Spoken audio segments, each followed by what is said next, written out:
Hi, fellow trumpeters. Thanks for joining me today. I just wanted to spend a couple minutes on another work by John Williams. Of course, most of you have probably seen the movie at one time or another, E.T. John wrote the music for that movie. And this piece I'm looking at today is a suite of music. Unfortunately, it doesn't have the famous flying scene, which is one of my favorites, but this has more trumpet music in it than that particular tune does. So let's go ahead and take a look at E.T. Adventures on Earth.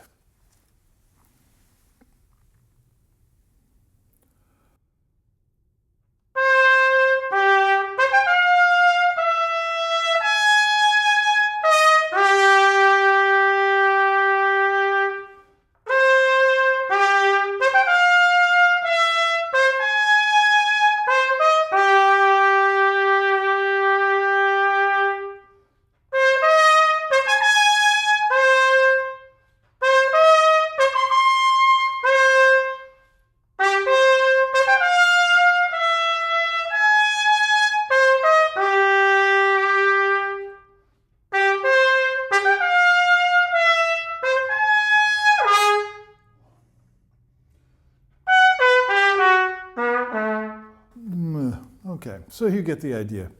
Now there's lots of spots, and it keeps going. There's a few bars rest, you play another lick, a few bars rest, you play another lick. Looks like I've lost my background light. I'm going to switch my battery out and be right back since I know you love that blue color. Okay, I don't think that took too long, at least for you. And I hope my battery holds for the rest of the session. So there are a lot of little licks. I'm just going to kind of scan through quickly and then maybe point out how we can use these to help our trumpet playing. So we're looking for certain musical results. The next lick is with a mute. So it says concertino, but you put the mute in, but then you have to get it out quickly and play open. And this happens a lot when we're playing, especially in the pops, especially in Christmas pops for some reason, where there are lots of mute changes.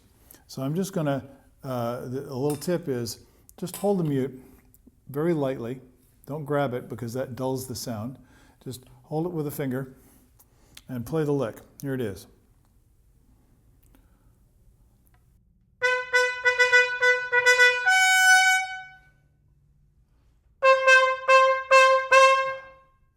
So you want to do it as gracefully as possible. This happens a lot. So for now, I'm going to drop the mute, okay, and then go on to the next section. I'm just going to play, this is bar 66. I might throw some of this music in there and John said to go ahead and make these videos, so I hope he won't sue me for copyright infraction if I put some of the notes in. So here's the next lick.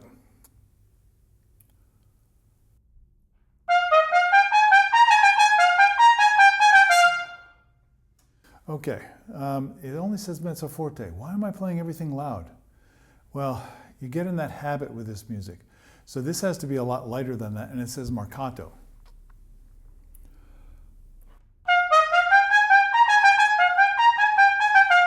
So nice and crisp, that's what we're looking for. Then that dum bum beta dun dun da da da, that Morse code theme kind of comes back in again. And then the main theme, which I'll play once again, only now it's lower.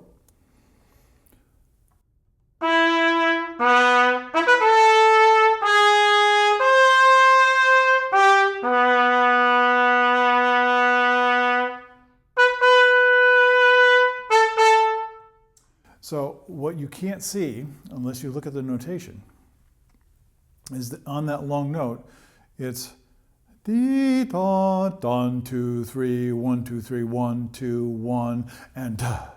So there's a lot of rhythmic stuff going on, but our brain says, "Oh, I'm just holding a note now." So it's really easy to lose track unless you're very intentional about kind of doing that internal conductor thing. And so just like what I did. So dee da dun 2 3 1 2 3 1 2 1 ba. Now any trained musician is going to do that. Anybody who's used to playing in an ensemble will do that without thinking about it. There's a longer section coming up. It's also muted with that Morse code theme. And another long section. Why don't I just play that one? So I'm going to get my mute. Here it is. And this one I don't have to worry about so much since it stays muted for a fairly long period of time. So all I need to worry about is, can I see the notes and play it correctly?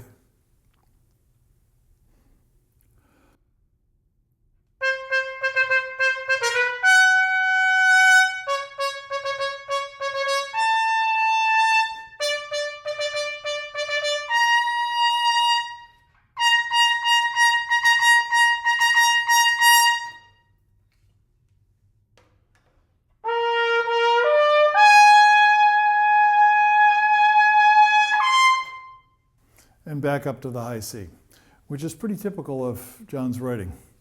He likes that register of the trumpet, and we need to get used to playing it. Now I'm going to play another passage. If you look at the music, it's at 249, and I'll try and include that. This is more lyrical and it's more gentle. It has in other words, it has a totally different character to it. Now, it's important to remember that the music that John writes is in support of a drama. It's a movie. There are things that are happening. There are relationships and feelings that are taking place that are being portrayed. The music needs to not distract but support that feeling that's in the movie. So now I've got to change the way I'm feeling the music.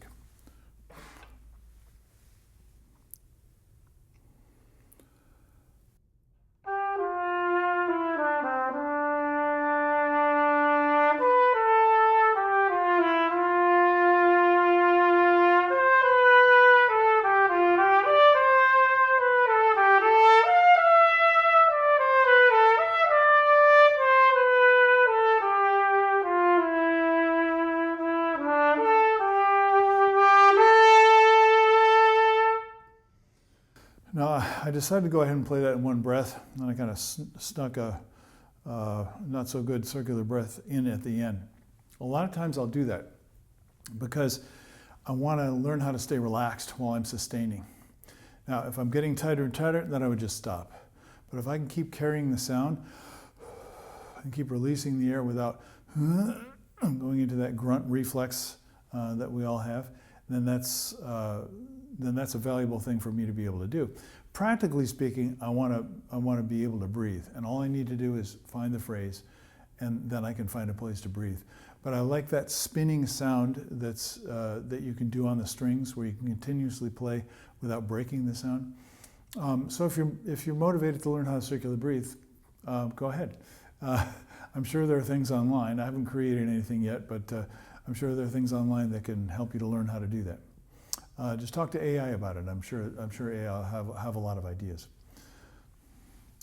Now we go back to the main theme again. So you've heard that before, so I'm just going to play the end. And at the end, there's a beautiful solo with one of the main themes, and then it goes back into this kind of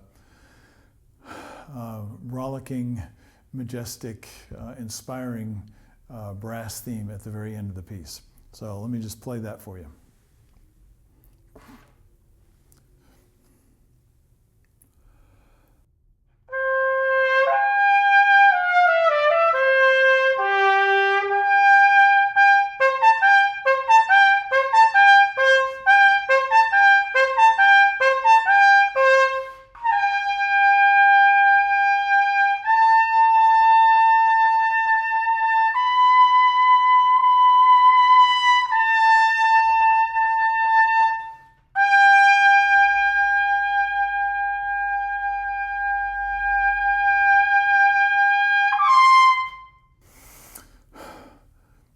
It doesn't actually go up to the C. Again, I'm just challenging myself, and this is something that if a player is feeling good, if the first player is feeling comfortable, they might want to just end it that way because it's a nice challenge. So just from the G up to the C. I wish I could have executed that for you a little bit better. But somebody had written in on my part here, no stinger. So it may be that was tried unsuccessfully, and they reminded themselves, don't try and do that in a performance. But why? Well, you're sustaining for a long time. And so this is one of those instances, which you can find in any music, where you say, well, what do I need to practice in order to get better at doing that? More physically comfortable, more feeling like it's fun, feeling like I'm looking forward to it instead of dreading it. These are the things that we need to keep in mind because they tell us a lot about how well we're doing at playing the trumpet. And if we're dreading it, probably there's some issues that we need to address. Now, I'll be honest with you, I'm feeling a little beat up today. And so I'm going to try and use that to my advantage. In the spot that I just played, it's right near the end, it says quickly, but it's also a light feeling. It's bouncy, it's very positive, it has a dance-like quality, it's very, very up. And so that's something that you want to be able to portray. And you can't do that when you're forcing and you're fighting. So it's also, I find it interesting that it's not ta, ta, ta, ta, ta, ta. John writes team, bop beep bom, bop beep bom, bop beep. I'm not sure how well I did that. So I'm just going to do it once more and see if I can give you a better rendition.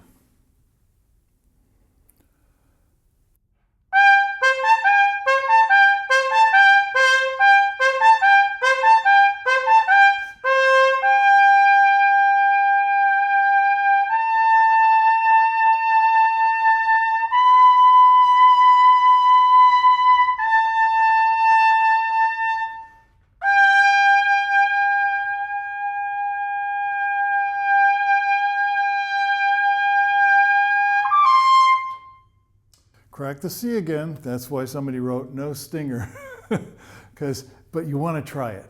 So I encourage you to go ahead and try doing this kind of stuff, see what you can do. But if you're forcing, you don't want to get into the practice of, like I just did, doing that over and over again when you know that you're not going to succeed, when you know that your odds are not good. Because if you're a professional, you're being played to, not for clams, as they would say in the business, but to make a good meal. Clams can be a good meal, but not the kind of clams I just made.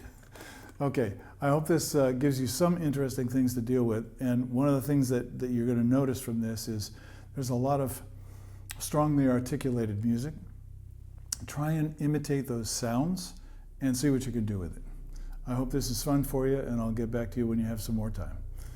Have a good day. Bye-bye.